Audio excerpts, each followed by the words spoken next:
And today we're going to talk about podcasting, how it really works, and why it's important for radio stations. Thank you, Joseph. All right, thank you. So podcasting is become somewhat confused. I mean, it's only been a short time since podcasting began. It was whenever around the time they introduced the iPod, that podcasting came about. And all of a sudden, the word podcasting has changed into something else. So what I want to do is explain what podcasting really is. And then how it can help your radio station is something you have to decide, but I'll give you some ideas. So let me begin with sharing my screen. And so what is podcasting? How can it help your station? Well, we'll start it as always, with a little bit of history. We go back before podcasting. Does everybody remember blogging? Web blog? Yes, sir. And it's sort of how it started, because blogging was, as this gal here sitting there typing out her thoughts and things, essays and stuff like that, they wanted to share this to people.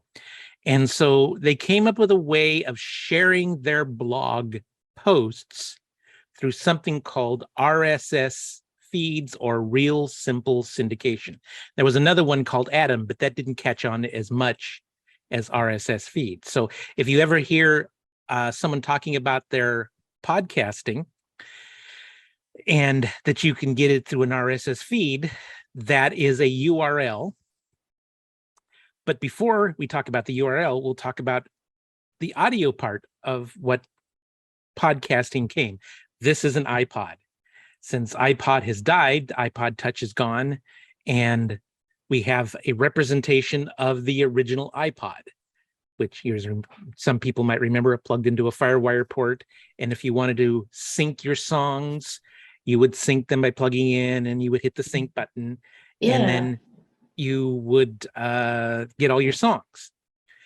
Well, someone decided, and I'm not sure who, that you could use iTunes to sync audio to your audio player. And so they had to find a way to deliver that program to the iPod. And this is where the name comes from, podcasting, like broadcasting, cable casting, narrowcasting, all the castings we've lived with. They added podcasting, where they cast it to the pod. And sometime during the day after you post your podcast or your audio file, it would then be sent out through a feed to various libraries and directories. And the first one, of course, was iTunes. And so people would plug in their iPod, sync, and all the podcasts would come to your iPod, or your iPod. So that's pretty much basically how podcasting works. And so you can click on these links, though nowadays, of course, you use your pod app to do the same thing that that iTunes and your iPod would do. So if you saw a audio feed, it would have this symbol. You would click on it, and it would create a link on your computer to iTunes.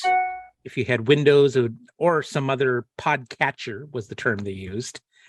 And so then from then on, once it was subscribed, you would continue getting that until you stopped. One of the downsides is they would send you everything. So that means if you had 12 episodes before you just found this wonderful podcast, you would have 11 episodes that you would have to go through. And a lot of people didn't, but it would show that it was subscribed and that it had been downloaded. So this is what you look for to find your podcast. And you would then find a pod host before you could send it out as a RSS feed. iTunes, Apple Music, or Apple Podcasts it is now, or Google Podcasts do not host the files that you put up. All they do is supply people with the ability to find the RSS feed, download it, and put it into your pod catcher. These are examples of pod hosts. And so you have Podbean, Buzzsprout, Libsyn, which has been around a long time, a couple that I use, Pinecast, Audio Boom. And what they do is you put that up there, then they create the URL RSS feed. And then when you have that RSS feed, and by the way, these all cost money. There's one company that there's people who don't cost money, but there's one that does not cost money at all, and that's Anchor. But we'll talk about that in a minute. So we have all these libraries or directories, and you can see there's a lot of them, and this is just a small group of them. You start out with Apple Music or Apple Podcasts, that actually should be Spotify, Amazon, all the rest. GeoSavin is the big giant Indian audio company, and so if you can go on theirs, and you'll have people on the Indian subcontinent listening to your shows. So question. Yes. So you wouldn't have a host also be a library at the same time. You're either one or the other. No, you can be both. Podchaser is a library and a pod host. Okay. iHeart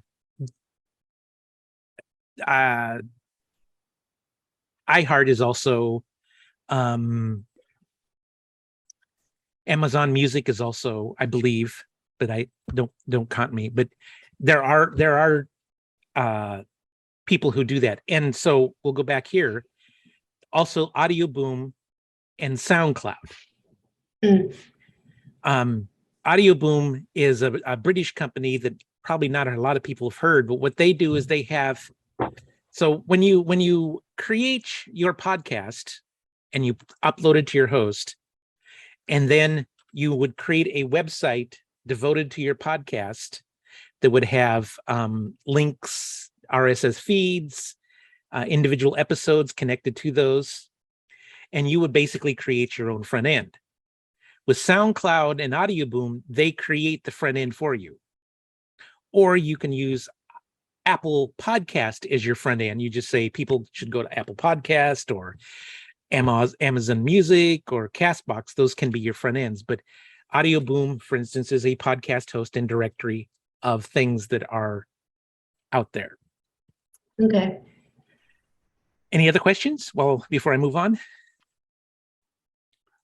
There's one called Podomatic. Podomatic is one that I learned within the last 2 weeks. Yep, Podomatic is one.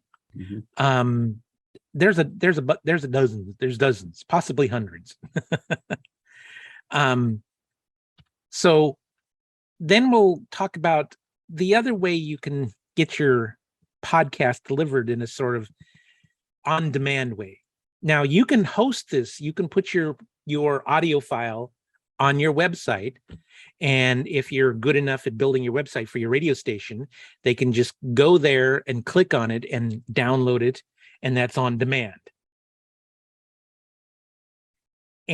Or you can you can put it up on YouTube with a picture of your radio station logo and other things.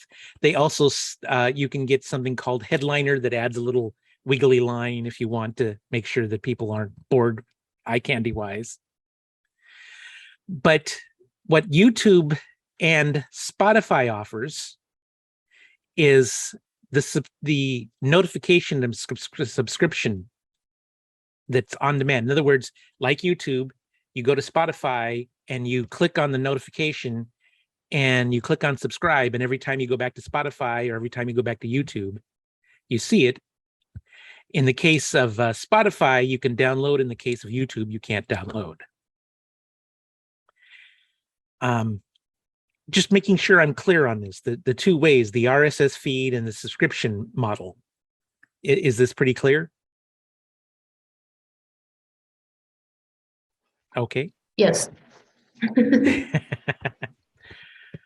So one of the ways that it could help the station is monetization. And for non-commercial educational radio stations or NPR stations or public radio stations, or how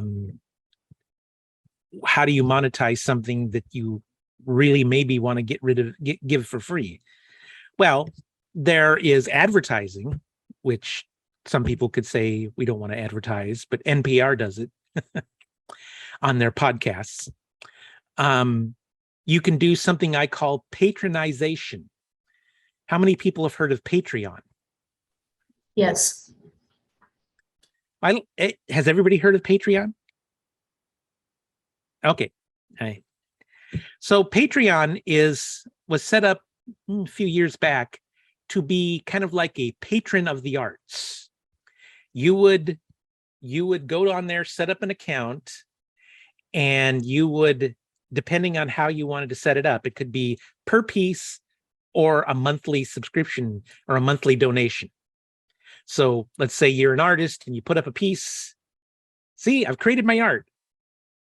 Everybody who supported his art he will get $1 from. Or every month, 100 people donates $1 a month.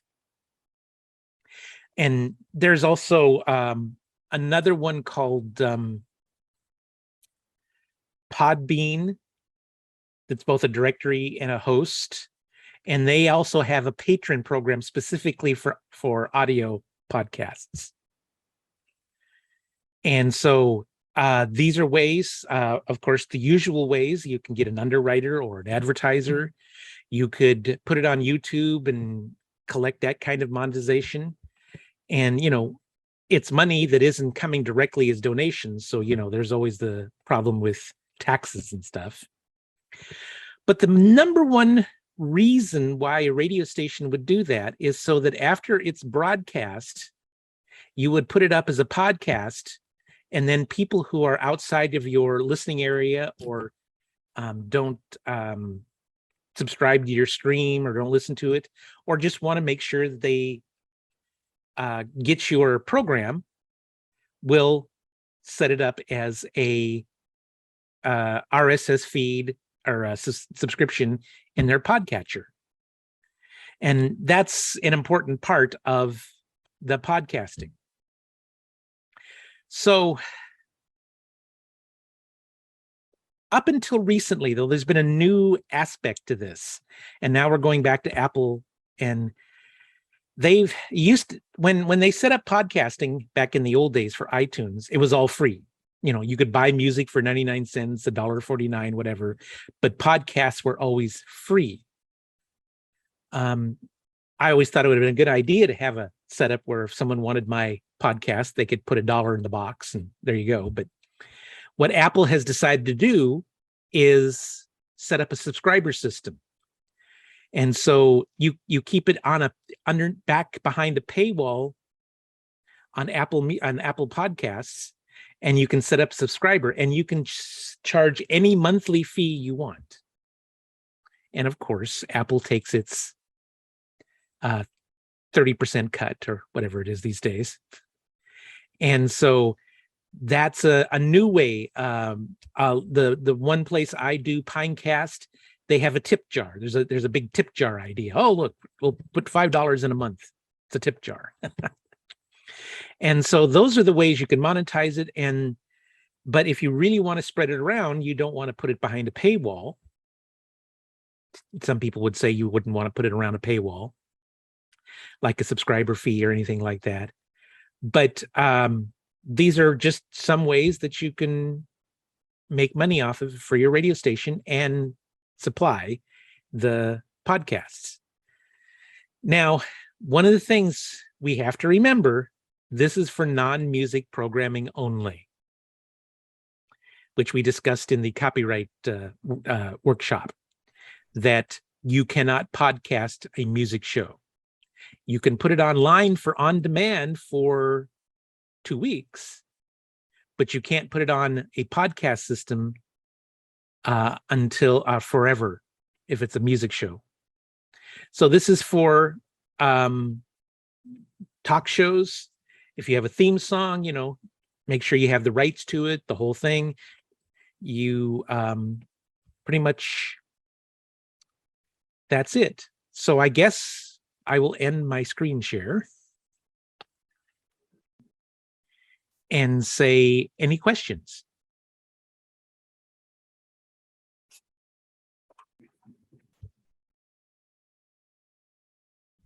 I guess we'd be going back to the Ask any question you want. to the licensing question. And Mixcloud is not a podcasting host, but they claim to take care of licensing. They do. That's what they understand. Mhm. That's because they pay a huge amount of money to the record industry, because Spotify has never made any money on music. This is why they're diving deep into the podcast world, because then they can control it. Mhm. At least their piece of the land. Spotify purchased a couple of companies that make podcasts. Now I'll talk a little bit about Anchor. Anchor is a free pod hosting, but it's generally aimed at going on Spotify. So if you put it up, unless you personally send the RSS feed to other organizations, you will only be on Spotify, from what I understand. And each one of those libraries or directories, you don't have to wait for them to scrape your podcast. Specifically, you can go to them and you can enter your data, capture that it's your podcast. And with iTunes or with Apple, it's more complex, of course. And that is, you actually have to submit your podcast to them for their approval, which means you have to have an Apple ID account. And they have one of their approvals is if you have you should have like some sort of logo. It has to be 1400 by 1400, because it's the same one that they ask record people who list their recordings on. And what you get for these joining these organizations is, some of them, including very much Apple Podcasts, is you get analytics. It'll tell you for each organization how many they download. Like for instance, you can look on Spotify and see how many followers you have. You can look to see if anyone's actually downloaded it or do they just listen, stuff like that. With Apple Podcasts, they actually have a little more detail. They've been building that up over time. So you get some analytics to see how you're doing. As a final note, I want to say that 80% of all podcasts gets like 50 people listening. 1% get the millions that NPR podcasts like Serial and stuff. And why is that, you ask? Because marketing. NPR's got a big marketing hand. You don't. They got tons of money. You don't. You have social media. They have NPR radio stations. They can push their podcasts go right to the top. And some people catch on and some people don't. And the biggest podcast, unfortunately, the biggest podcast categories are things like true crime. I'm not a big fan of true crime. In the world of audio drama that I deal with, horror is big. People love to be horrified. And I don't particularly interested in true crime, and I don't do horror. Anyway, any other questions? Like I said, I knew this was going to be shorter because it wasn't really as intricate, but I'd like to know that everybody, unmute and tell me what you think. I have a question. Yes. At KSVR, have you guys had any luck? Has anyone had any luck with monetization of podcasts? No. Okay. Or have they tried? We've never really tried. Okay. Radio Theater Project, actually, there is one, I should add this. There is one organization, just came out a year ago. They just had their anniversary for radio theater or audio drama or what they call scripted podcasts. They love to come up with new terms for old stuff. It's called Dramify. It's a subscription service like YouTube, only you upload your files directly to them. I guess that's just like YouTube. And they have a pre-roll ad. And if you subscribe, you don't have to have that pre-roll ad, and you get a piece of the pie. And for Radio Theater Project, I put up 12 episodes of a particular show. And in last quarter, I got $3.87. But they only have 1,000 people on there. So who knows? Maybe in 10 years, I'll get $30.87. Oh, it's not nothing. This is true. So I have a question to ask Ursula. Yeah. Oh, Ursula might have to come into my window because her screen is frozen. Oh, well, no, she just moved.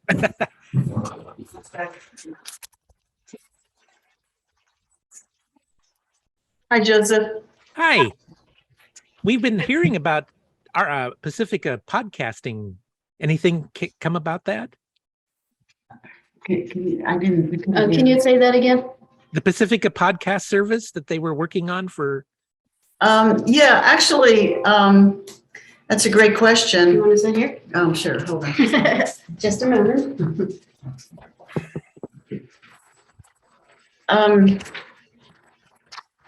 We've been working on a podcast host called Pacificaster. And I think if you go online to pacificaster.org, you can actually see it. It's in development. But it's an interesting question to ask right now because what we've learned, I mean, we started this project about 5 years ago, and we've learned that it's much more complex than we had hoped it would be. It's a relatively difficult project. We went through several versions of it that did not turn out to our satisfaction. And right now we're working with a developer who we like the way he makes the website look. It's a relatively beautiful website right now. Maybe you can go to it if you want and put it on the screen. But the question has kind of come up in the process of doing it as to whether we should be the host or whether we should use a commercial service. We had originally used Pinecast and we were not happy with it. You didn't like Pinecast? Because I've been having good luck with them. Yeah, there were some things we didn't like about it. So if you look at the website, you'll see there's the homepage has podcasts, and the website kind of has two layers because it's somewhat like AudioPort. It's for individual programs, but it's also for stations. So if you scroll down, bring it up again.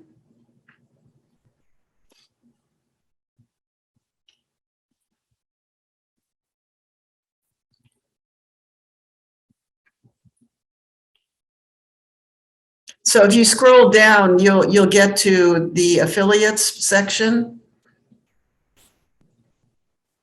Okay, so Yes. so click on KHOI.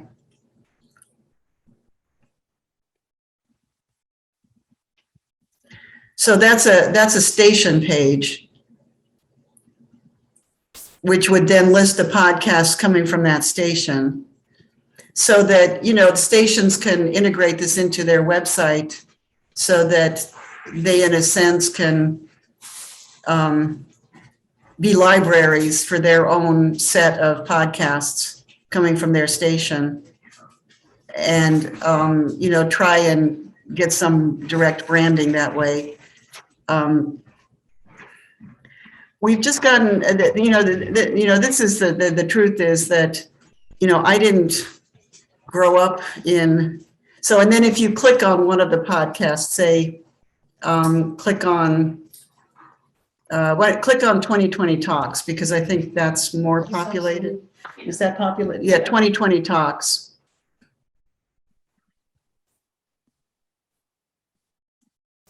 So and then you scroll down, you see the audio is there. So you can, so it, you know, so the website is a library as well. And it's also a direct listening as well as a podcast host.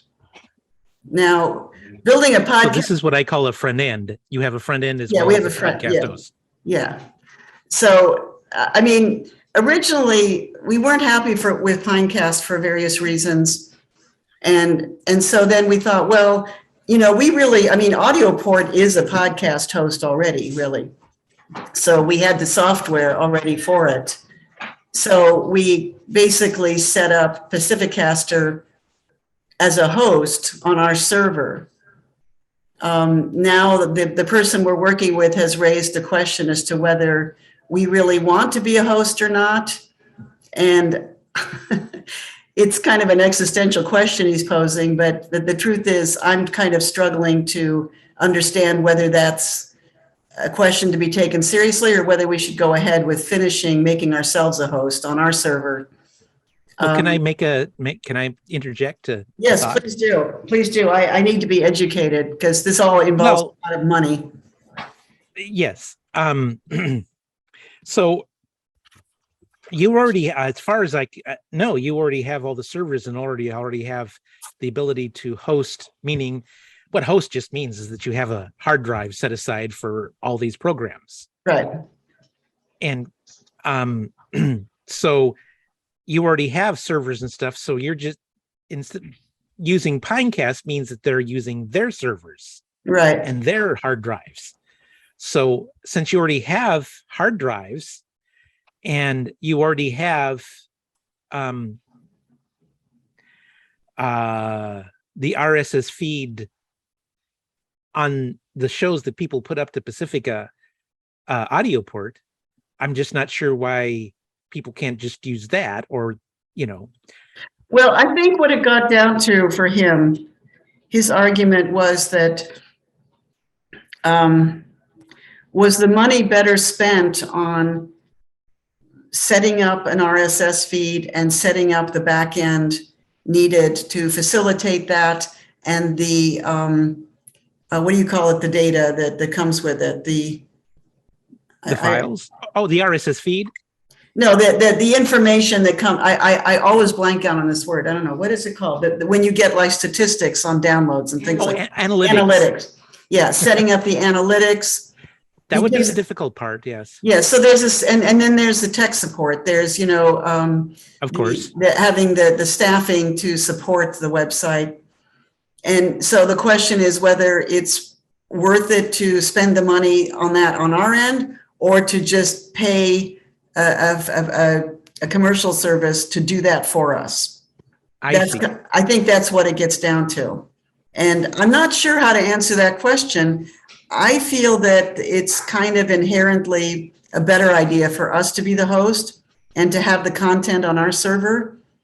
But I'm not sure if that's a good business decision or whether that's just a personal bias. I'm struggling to know because I don't know what I don't know. So I think it gets down to that question. Well, I don't know if we should be recording this. This is sort of a general discussion, but we can edit it out. She can edit it out if it gets out in the weeds. Good. The thing about having it hosted by yourselves is you know that no one's going to come up and swoop in and buy Pinecast, or let's say Spotify says, "Oh, I want another company," or something like that. Yeah, exactly. You are protected from that kind of thing.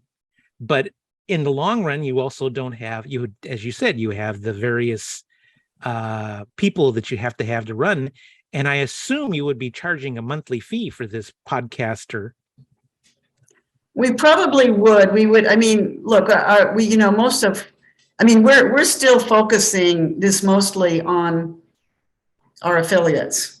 Right. I mean, now, if AudioPort is a model, it's pretty sure that very soon independent producers are going to approach us because, I mean, we're overwhelmed with independent producers for AudioPort.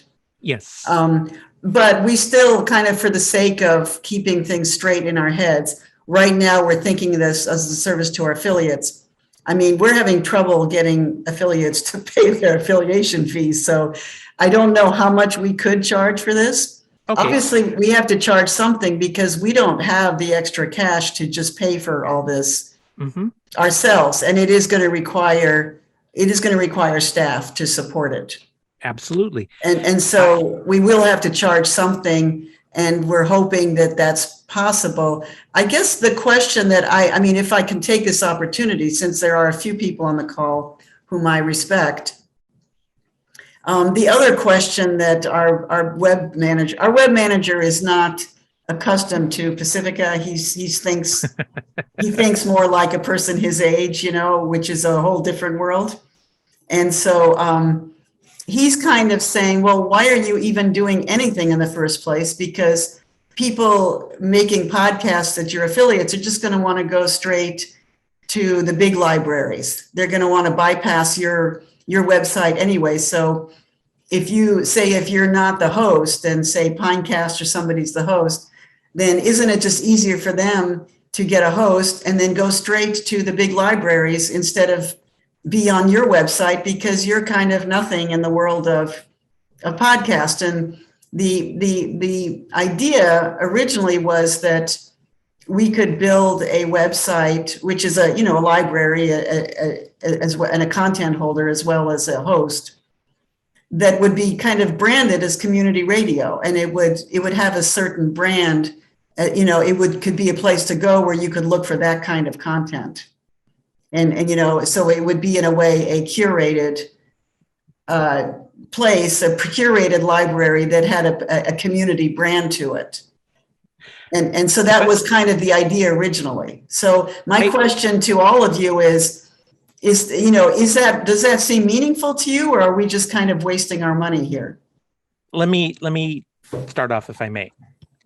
I think it's a very valuable thing. One of the things that I have a problem with podcasting is it's too big. It's huge. You go to Apple Podcasts and you can type it, and of course they have algorithms and they have things, but they're huge and they're everything. And I will use Radio Theater Project as an example. We were on SoundCloud for a while, but then we were buried in, I'm sorry to say, what I think is a lot of awful music. So I got out of SoundCloud and moved to Audio Boom. I stayed with the front end, but now Radio Theater is now buried with podcasts that aren't Radio Theater. There's some on there, but it's because it's both a directory and a pod host. It's got everything. So I'm competing with Serial? Not even possible. So then I thought, here is an organ, or I can set up my own web page and stuff like that, but that means I'm a drop in the even bigger ocean. But here is an organization called Dramify that says we're here for scripted podcasts, audio dramas, whatever. That's our niche. Yeah. When people want to go find audio drama, they go to Dramify. Yeah. When people want to go to community radio, they go to Pacific Casts. I think that's a very valid way of doing things, and I think that's, otherwise you're buried. Yeah, and you can't even get, you're in that 80%, and you'll never ever rise to any kind of top. And then of course marketing is the most important tool, and so you tell people, if you want community radio, come to us. That's my opinion. Okay. Does anybody? Thank you so much, Joseph. This is really helpful. Does anybody else have a feedback to us? Because obviously, I mean, we've spent a tremendous amount of time and money on this, and we really want to know that this is making sense, because it's a huge headache. I have gained so much respect for Pete and Sean, who built AudioPort, that they were able to build a coherent website. It's harder than it looks. Anybody else have any kind of feeling about this? I mean, I guess the question I'm asking you is, if you had a producer at your website, or you had podcasts coming out of your station, would it be meaningful for you to be able to host it at a place like Pacificaster instead of just, going straight through a commercial service to, to the big, I mean, our website will link to the large libraries. I mean, if you put your audio on our website, it will be sent also to Apple, Apple, all the other ones too. So it's not like we would be, sequestering anybody's content, but would it be meaningful to you to have it on our website? If someone were already hosting their podcasts on one of the public sites, would they also be able to be listed on Pacificaster? Yeah. We're going to make it reciprocal, so it can also load. Yes. I mean, is that meaningful to you? Is the branding issue something, or that the curating really, I guess, is what we're talking about? Off the top of my head, I think the curating and the branding is important. Our podcast page on our website, we haven't started doing this, but we put all of our public affairs programming there. And I'm thinking of, for main podcasts, it'd be nice if they wanted to be on our page as a trusted curator. And I certainly think, Pacificaster would fit the bill for that for us. Okay. Who hosts your podcast right now, Matt? I have no idea. Okay. I understand. I totally understand that answer. I'm the content Pied Piper guy, but the tech part. Yeah. Okay. Thank you for the feedback. Yeah. And folks, I got to run to my in-laws for dinner. Okay. I'd rather stay here. Well, before you go, Matt, I just want to say, I'm not getting like really old and crazy. I got stung by a bunch of wasps yesterday. That's why I look like I'm all weird. Oh. Okay, good to know. I'm sorry that happened to you. Thank you. Bye-bye, Matt. It's good to see you. Bye, everyone. Yeah, thanks for the Joseph, feedback. thank you very much. Yeah. Matilda or Heather, do you have any, or Joseph, do you have any thoughts on this? I agree. I would like to do my own internet radio, and I have absolutely no place to go. Right now, our website host, Copia Group, we are on their server, and they actually podcast everything that we produce. Who's your host? Subscribe. Who's your host? The Copia Group, their local operation in Arcata. Okay. And they have a server around San Francisco, Santa Barbara, someplace. And so when I leave here, where do I go? I'm looking. Yeah. And this sounds good. Yeah. You would be a welcome independent producer in your case. Yeah. I mean, this is another headache for us, is how do we, with audio port, independent producers are not so risky, but with this, it would be riskier. But obviously we would welcome somebody like you who we know. That would be great. Yeah.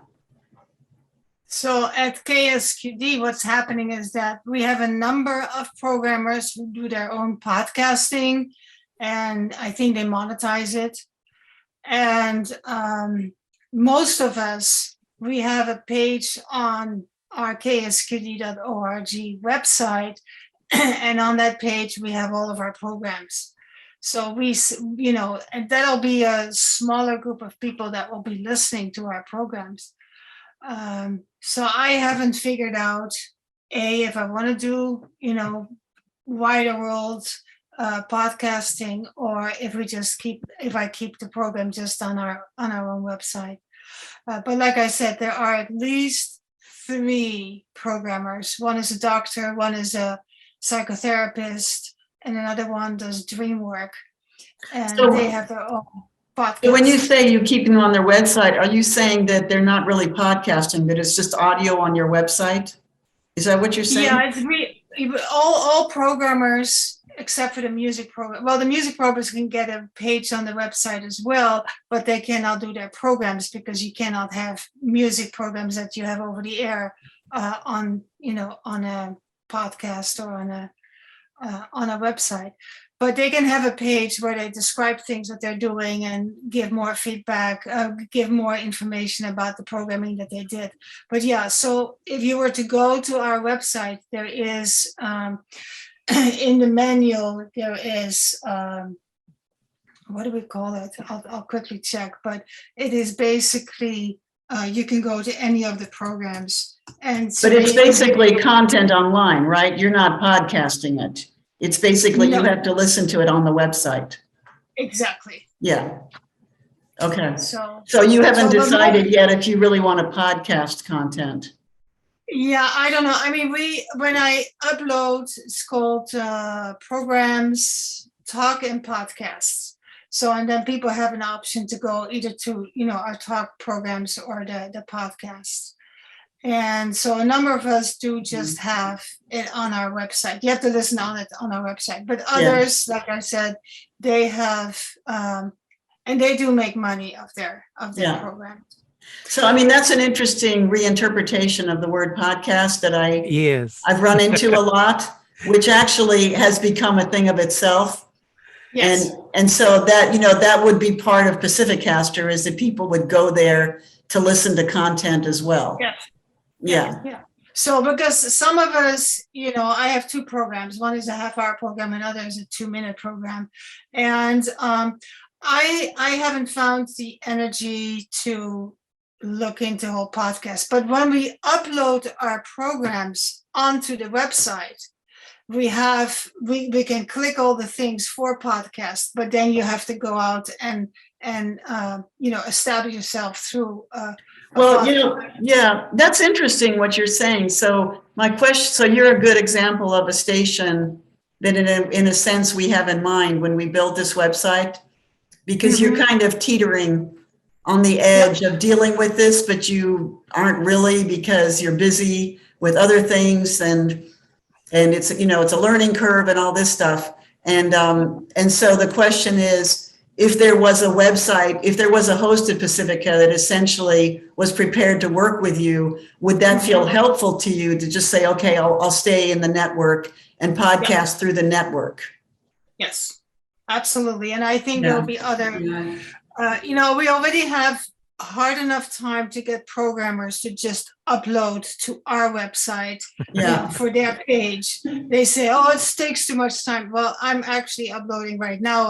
I edited this afternoon. The upload doesn't take me much at all. It's just a matter of, the server upload, and then I make, another page. No, I understand. So I understand. it's no big deal, but the podcasting, I mean, somebody explained it to us in the beginning and we went like, oops. Right, exactly. So, yeah. Well, I so- hope I helped here. Yeah, but I still don't understand that. Yeah, but so like when you have to make decisions, you want to know that you're making safe decisions, that it's in that the options are safe, right? That you're not buying something and that's also- understand. Yeah, and also save for my time because I'm the treasurer and I do a lot of other things. I actually do the office also, and I do a tiny program for 2 minutes, and I do a half-hour program twice a month. That's enough. I mean, it takes a lot of my time. The treasury alone takes you. Yeah, no, I understand. I understand. So so it was helpful for me to be here today. I liked the conversation that you had, Joseph, and I saw it was recorded, so I'm going to listen to it again. Okay, and probably, and probably what I'll do is I'll share it with our social media little group, that puts things for us on Facebook and on the website and all that, and to our webmaster, and to see if we can make the next step as a whole group. Yeah. Not the go-getters, the 3 or 4 go-getters who have their own podcasts already. Yeah, no, I think that makes sense. Kind of when a lot of this started, I had a long conversation with Nathan Moore at anyway, in Virginia Beach. And, he went about it by building what he called a podcast network at his station so that people at his station that were making podcasts were part of a program that, included shared information and mutual support, and kind of implicit also was, a structure to keep people kind of within a certain realm of correct behavior or whatever, like a controllable situation. I mean, I don't mean that negatively. I just mean that, just kind of make it a manageable situation representing the station. So I think that's absolutely right. And I think that would be the way to go about it. And ideally what we wanted to do is, hire somebody who could help facilitate that with stations.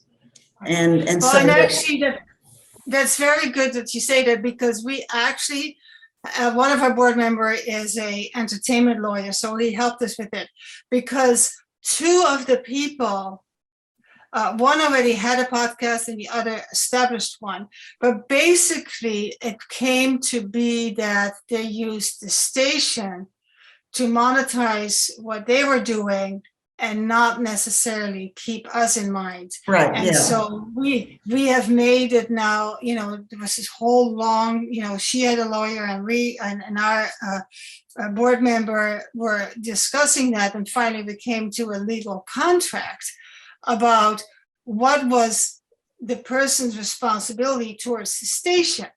Not that you use the station to air and then have it on your podcast. And so we had some requirements of, on their podcast, they had to mention K-Squid, and not just users. So I think, when you start but that's thinking also, that can also be a liability, because then if they do things you're not comfortable with, then they're using your brand also to legitimize exactly, whatever and they're doing. So that's why we had to.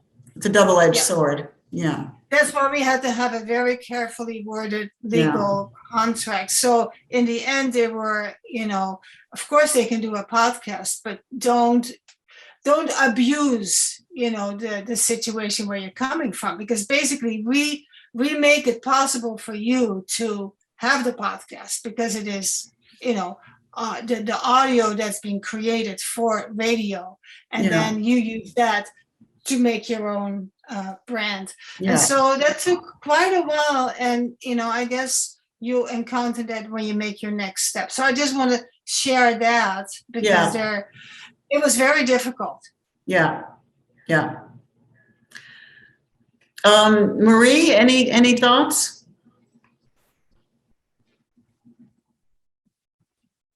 No. Okay. We haven't talked very much about that. I do remember when I was calling around to different stations some years ago, because we had volunteer host of a show who wanted to be paid, and there were a couple of stations at that time that said that, like most of us, we don't pay a host, but what the host did was create a podcast, and it was a subscription, so they try to get some money there. It's very But this interesting. podcasting is really interesting, and I'm interested in it. Yeah. When we built AudioPort, it was in 2002. And the thing that everybody wanted more than anything in the world was to have a way to get their content to other people.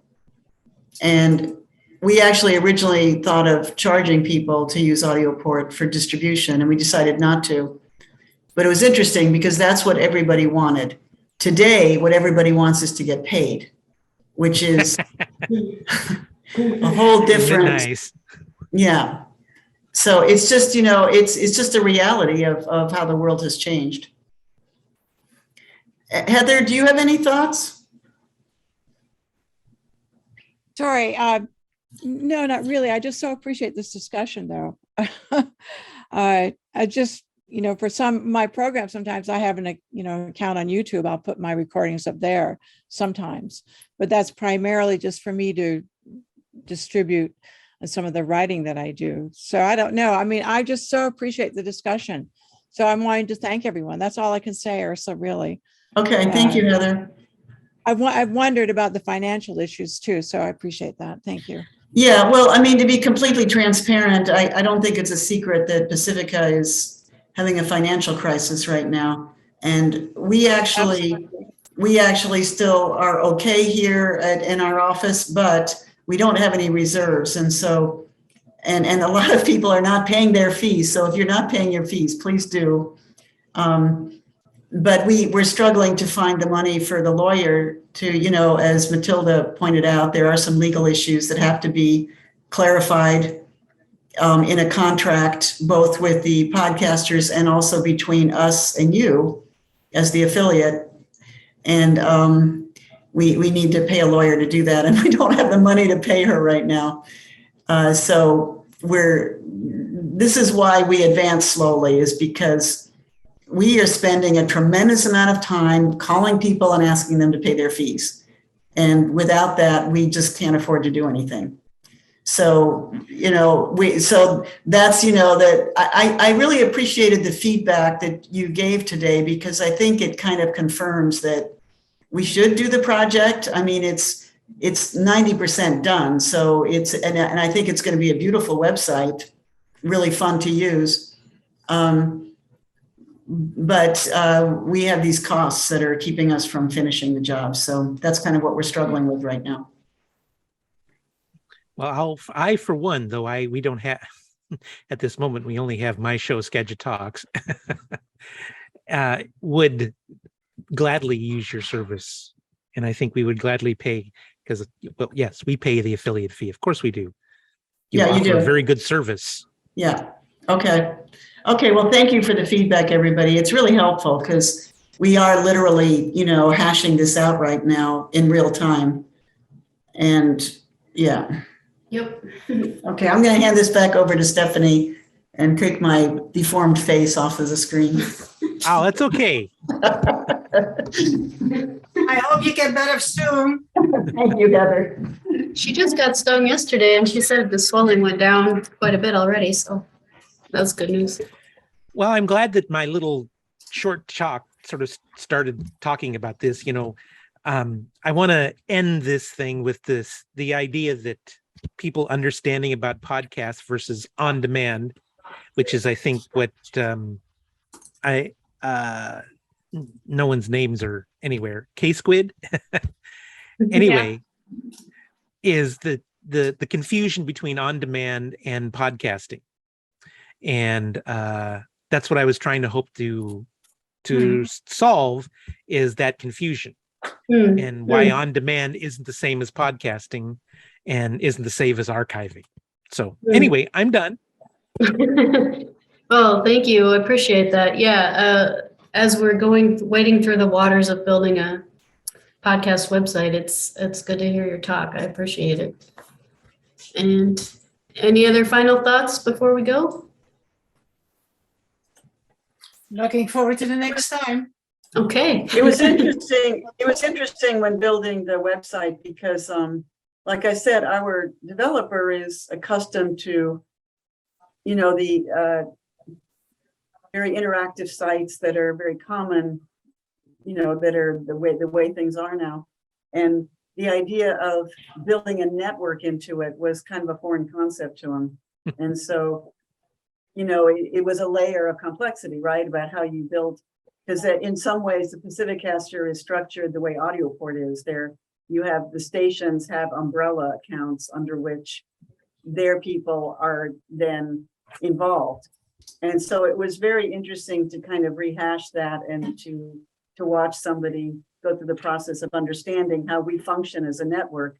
It's relatively unique, and it comes out of the history of AudioPort that this network developed in that way.